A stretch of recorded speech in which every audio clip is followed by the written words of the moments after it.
നമ്മൾ മലയാളികൾക്കെല്ലാം ഇഷ്ടപ്പെട്ട ഒരു അച്ചാറാണ് മാങ്ങ ക്യാരറ്റ് അച്ചാർ. അത് ചില സദ്യക്ക് കിട്ടാറുണ്ട്. അപ്പം ഞാനിവിടെ അങ്ങനെ ഒരു അച്ചാറാണ് തയ്യാറാക്കുന്നത്. അതും അല്ല, ഇന്നൊരു പ്രത്യേക സ്പെഷ്യൽ ചേരുവ കൂടി ചേർത്തിട്ടുണ്ട്, വാഴപ്പിണ്ടി. വാഴപ്പിണ്ടി ഞാൻ ഈ രീതിയിലൊന്നും അരിഞ്ഞെടുത്തേക്കുന്നത്, കുറച്ചൊക്കെ അതിൻ്റെ നാര് പോയി, എല്ലാം ഒന്നും പോയിട്ടില്ല. പിന്നെ നമുക്ക് കഴിക്കുമ്പോൾ ബാക്കി കളഞ്ഞാൽ മതി. ഇത് പെട്ടെന്ന് കഴിക്കാൻ വേണ്ടി ഒരാഴ്ചക്കകം കഴിച്ച് തീർക്കാൻ വേണ്ടി മാത്രമാണ് ഞാനിത് തയ്യാറാക്കുന്നത്. ഇത് അധികം സമയം വെക്കാവുന്നതെന്ന് എനിക്കറിയത്തില്ല. ഞാൻ എൻ്റെ ഒരു പരീക്ഷണം അങ്ങ് നടത്തിയതാണ്.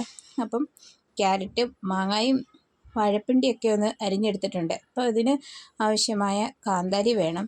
അങ്ങനെ കാന്താരിയും പറിച്ചെടുത്തു. പിന്നെ അതോടൊപ്പം തന്നെ നമുക്ക് വേണ്ടത് കറിവേപ്പിലയാണ്. കാന്താരി നല്ല എരിവുള്ളതായതുകൊണ്ട് കുറച്ച് മാത്രമേ എടുത്തുള്ളൂ.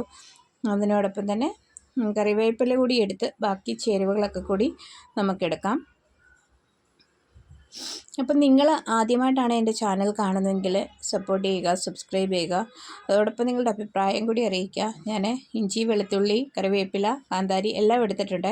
അപ്പം പാനിലേക്ക് എണ്ണ ഒഴിച്ച് കൊടുത്ത് കടുക് പൊട്ടിച്ച് അതിലേക്ക് ഇനിയും നമുക്ക് അരിഞ്ഞു വെച്ചിരിക്കുന്ന സാധനങ്ങളൊക്കെ ചേർത്ത് കൊടുക്കാം. വെളുത്തുള്ളി ചേർത്ത് കൊടുത്തു. ഇനി ഇതിലേക്ക് ഇഞ്ചി കൂടി ചേർക്കാം. എല്ലാ സാധനങ്ങളും ഒന്നിച്ച് ചേർത്താലും കുഴപ്പമൊന്നുമില്ല. ഞാനിവിടെ ആദ്യം വെളുത്തുള്ളി ഇഞ്ചിയാണ് ചേർത്ത് കൊടുത്ത്. ഇനി ഇതൊന്ന് ചെറുതായിട്ടൊന്ന് വഴന്ന് കഴിയുമ്പം നമുക്ക് കാന്താരി ചേർത്ത് കൊടുക്കാം. കാന്താരി ഞാനിതൊന്ന് ചെറുതായിട്ടത് കുത്തിയിട്ടാണ് ചേർത്തത്, അല്ലെങ്കിൽ ചിലപ്പോൾ പൊട്ടിത്തെറിക്കാം, അല്ലെങ്കിൽ എരിവ് കിട്ടത്തില്ല. അങ്ങനെയൊക്കെയുള്ള കാരണങ്ങളാൽ അതൊന്ന് ചെറുതായിട്ട് കുത്തിയിട്ട് ചേർക്കുമ്പോൾ അതിൻ്റെ ടേസ്റ്റ് കൂടി കിട്ടും.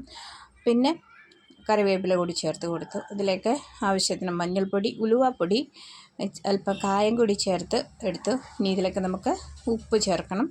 ഉപ്പ് ചേർത്തില്ലായിരുന്നു നേരത്തെ, അതുകൊണ്ട് ഉപ്പ് കൂടി ചേർക്കാം. അങ്ങനെ ഇതെല്ലാം കൂടി ഒന്ന് എണ്ണയിൽ വഴന്ന് വരുമ്പം നമുക്കിനി അതിലേക്ക് വിനാഗിരി ചേർത്ത് കൊടുക്കാം. ആവശ്യത്തിന് വിനാഗിരി ചേർത്ത് കൊടുക്കാം. ഞാനിവിടെ വെള്ളം ഒഴിക്കുന്നില്ല, വെള്ളം ചേർക്കുന്നില്ല, ഇതിൽ മാത്രമാണ് ചെയ്യുന്നത്. ഇനി നമ്മൾ അരിഞ്ഞു വെച്ചിരിക്കുന്ന ക്യാരറ്റ്, മാങ്ങ, വാഴപ്പിണ്ടി ഇതെല്ലാം കൂടി ചേർത്ത് ഇളക്കാം. അപ്പം നിങ്ങൾ എന്തെങ്കിലും ഇതിങ്ങനെ ഒന്ന് തയ്യാറാക്കി നോക്കുക. വാഴപ്പിണ്ടി വട്ടത്തിനരിഞ്ഞിട്ട് ചേർക്കുകയാണെങ്കിൽ അത്രയും നാര് അതിനകത്ത് വരത്തില്ല. ഇങ്ങനെ നീളത്തിലരിയുമ്പോൾ കുറേയൊക്കെ നാര് അതിനകത്തുണ്ടായിരിക്കും. അത് ഒരു പക്ഷേ തെറ്റായിരിക്കാം, എനിക്കറിയത്തില്ല. നിങ്ങൾ തയ്യാറാക്കി നോക്കിയിട്ട് നിങ്ങളുടെ അഭിപ്രായം പറയുക. അങ്ങനെ ഇതെല്ലാം കൂടെ ഇളക്കിയെടുത്ത് ചെറുതായിട്ടൊന്ന് ചെറുതീയിൽ അടച്ച് വെക്കാം. അപ്പം അധികം വെന്ത് പോവല്ലേ.